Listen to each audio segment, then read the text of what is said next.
if you default on your Visa bills? What happens if you have a 0% interest on your Visa card, but you make a late payment? Your interest rate goes from 0 to 20. And then what happens? There's repercussions. The creditors, American Express, Capital One, your local bank, they then start to lower your credit limits because you become a higher risk borrower. And one late payment trashes your credit score. So as we approach this daunting June 1st deadline, do you really think the U.S. economy and the U.S. Federal Reserve is going to allow us to default on our debt?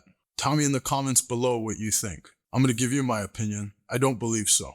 Because history tells us that the U.S. always comes to terms and raises the debt ceiling.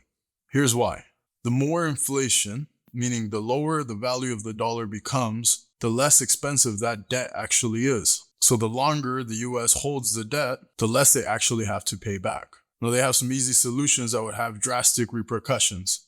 They could go print money. And if they go just print more money to pay off the trillions of dollars of debt, what happens? Now the US dollar gets devalued and inflation skyrockets. And that has its own set of consequences. Now, here's another perspective that a lot of people are taking. And this is really why you shouldn't have any fear. The US, in reality, while we're the hero for most, we're also the villains in a lot of people's eyes, especially people who aren't born and raised in this beautiful country. We have the strongest military force. No matter what Fox and CNN and all these media outlets want you to believe, we have the strongest Navy, we have the strongest Air Force by far. We have the best technology. If you remember when you were a school kid, if you weren't the bully, what would happen if the bully took $5 from you and you try to get it to be paid back? The best you can go do is go call a parent. Well, guess what? The US is the parent.